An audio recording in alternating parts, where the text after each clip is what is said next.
श्री शिवाय नमस्तुभ्यम। दोस्तों, जीवन में परिवार में जब भी परेशानियां बढ़ने लगे, विवाह, संतान, रोग, कर्ज इत्यादि की, तो आप सभी को इन सरल से उपायों को जरूर से कर लेना चाहिए। ये उपाय नहीं है, चमत्कार के स्वरूप में है, जो कि अपने आप में अद्भुत है। आप जानते होंगे कि जीवन में दुख, दरिद्र, रोग, कर्ज अपने आप में कहीं न कहीं किसी न किसी स्वरूप में हर एक व्यक्ति के जीवन में है। अगर इनका विशेष तौर पर निदान अगर शिव महापुराण के सरल से उपायों से किया जाए न कहीं थोड़ा समय लगता है, परंतु कार्य बनता है। तो आप सभी को कब कैसे उपाय करना है, किस स्वरूप में करना है, ध्यान से सुनिए। आप सभी को इन उपायों को अपने घर पर या शिव जी के मंदिर में कर सकते हैं। तो पूज्य गुरु जी की कथा सुनकर कुछ सरल से उपाय आपको बताएंगे, जो कि आपको बहुत ही लाभकारी होगा। आपने पूज्य गुरु जी का उपाय सुना होगा। आज सही दिन है, जो इस उपाय को अपने घर पर कर लिया है, तो इसके लिए पुष्प नक्षत्र हो रहा है।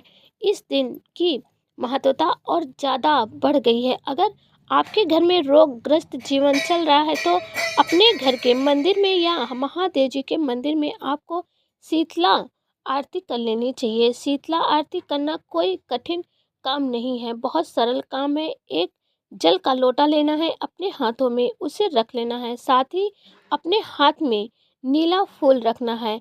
इसे मदार का फूल भी कहा जाता है, कहीं कहीं इसे आंकड़े का फूल भी कहते हैं।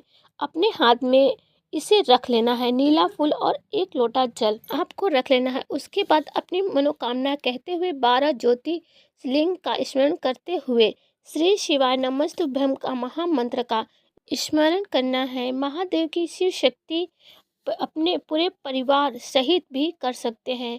शीतला आरती करते हुए अपनी मनोकामना भी बोल सकते हैं। देखिए, आरती हो, दीपक हो, कोई भी साधारण पूजा हो, ऐसी मान्यता है कि उसमें सभी देवी देवताओं को तेज बसता है। अगर जो व्यक्ति अपने हाथ में अपने घर के मटके से जल लेकर और एक आंकड़े का फूल लेकर महादेव जी को समर्पित करते हैं, तो कहा जाता है कि वो महादेव जी को बहुत प्रिय है। आपको क्या करना है, एक लोटा जल अपने हाथ में रखना है, एक आंकड़े का फूल लेना है हाथ में, फिर 7 बार उसी लोटे से महादेव जी की आरती उतारनी है। और आरती उतारने के बाद इस जल के लोटे को शिवलिंग पर चढ़ा देते हैं और उस फूल को आप माता अशोक सुंदरी के स्थान पर रख देते हैं। अपनी मनोकामना बोलते हुए महादेव जी को जैसा है कहना है वैसे, तो आप हमेशा महादेव जी से कहते ही हैं, मांगते हैं। कभी कभी उनका धन्यवाद भी करना चाहिए। बस कार्य इतना सा ही है, लेकिन इसका लाभ अनंत है। कहा जाता है कि सोमवार का दिन तो अपने आप में शुभ है।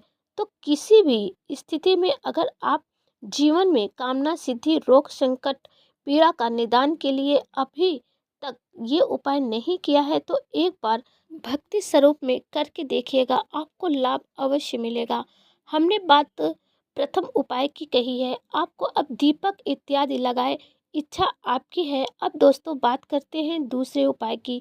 दूसरा उपाय की पूज्य गुरु जी ने कई बार बताया है कि वह किसी भी पेड़ की 7 पत्ती ले करके, जी हाँ, आप किसी भी पेड़ की 7 पत्ती ले लीजिए, सिवाय तुलसी की पत्ती महादेव जी को समर्पित नहीं होती है। जी हाँ, 7 पत्ती अलग अलग पेड़ों की ले लीजिए। इच्छा हो आपकी तो एक ही पेड़ों से ले सकते हैं। पूज्य गुरु जी कहते हैं कि महादेव जी को जब कोई चीज़ नहीं मिलती है, तो उनका जो है प्राकृतिक चीज़ों से भी श्रृंगार किया जाता है, जैसे कि फूल, पत्तियाँ होती हैं, घी से, चंदन से, अलग अलग दिव्य से महादेव जी को सुंदर श्रृंगार किया जाता है। इससे महादेव जी प्रसन्न भी होते हैं।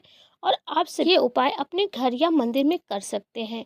मंदिर में निर्मलेश्वर महादेव जी का, जी हाँ, निर्मल स्वरूप वह महादेव जी का है, अद्भुत है। कहा जाता है कि निर्मल स्वरूप रोग संकट पीड़ा से मुक्ति दिलाता है, जीवन में निर्मलता भरता है। और तो निर्मलेश्वर महादेव जी का आपको नाम लेना है और जल का लोटा शिवलिंग पर समर्पित करना है। संभव हो तो सबसे पहले गणेश जी के स्थान पर, उसके बाद माता अशोक सुंदरी और कार्तिकेय भगवान पर जल समर्पित कर माता रानी के हस्त कमल पर जल समर्पित करके शिवलिंग पर जल समर्पित करें। प्रभु के मंत्रों का स्मरण करते हुए जल समर्पित करना है, यही सही तरीका भी माना जाता है।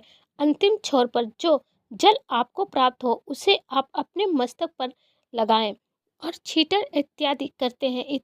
पूज्य गुरु जी कहते हैं कि आप कुछ भी नहीं कर सकते, तो गले में रुद्राक्ष धारण नहीं कर सकते हैं, कोई विशेष कार्य नहीं कर पाते हैं, मात्र आप अपने जीवन में निर्धनता से मुक्ति के लिए शिवलिंग पर जल चढ़ाकर उसका आचमन कर लेते हैं, तो शरीर पर उसका छींटन कर लेते हैं, तो भी आपके जीवन में सुख सदा सर्वदा रहता है। आपको निर्मलेश्वर महादेव जी का नाम लेकर जल इत्यादि समर्पित करें। दीपक जलाएं। किसी भी पेड़ की 7 पत्ती लेनी है और आपको शिव का रस श्रृंगार कर देना है। चाहे तो संपूर्ण स्वरूप से शिवलिंग का श्रृंगार करें। 7 पत्तियां अपनी मनोकामना को कहते हुए समर्पित करनी है। इसके अलावा आप अपनी इच्छा अनुसार ज़्यादा भी कर सकते हैं, परंतु जो गुरु जी का उपाय है वह निर्मलेश्वर महादेव जी का नाम लेकर किया जाता है। 7 पत्तियां किसी भी पेड़ की लेनी है और शिवलिंग का श्रृंगार करना है और अपनी मनोकामना बोली जाती है। तो करके देखिएगा, ये उपाय अपने आप में अद्भुत है, बहुत उत्तम लाभ देता है। माता पिता महादेव जी को कहा जाता है और खुशियों का भंडार भर देते हैं। अब जल्दी से दोस्तों तीसरे उपाय की बात कर लेते हैं। ये उपाय दीपक से करना है। जी हाँ, बात कर लेते हैं दीपक की सर्वश्रेष्ठ उपाय की।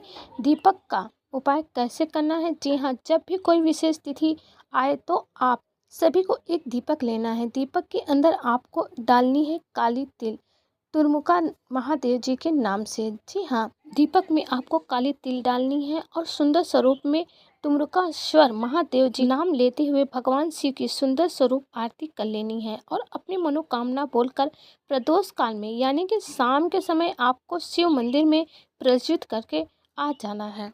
ऐसी मान्यता है कि जो भक्त शिव प्रदोष या किसी भी विशेष तिथि पर सोमवार के दिन आवश्यक रूप से इस तरह से शिवलिंग पर जल चढ़ा देता है, आपके जीवन में किसी चीज़ की कमी नहीं होती है। आपके घर में खुशियां बरकरार रहती हैं और जीवन एक अलग तरीके से खुशियों के साथ चलता रहता है। तो दोस्तों, आप सभी को वीडियो समझ आ गया होगा, तो जल्दी से चैनल को सब्सक्राइब और वीडियो को लाइक कर दें। कमेंट बॉक्स में हर हर महादेव लिखना ना भूलें। महादेव आपकी सभी मनोकामनाओं को पूर्ण करें। हर हर महादेव।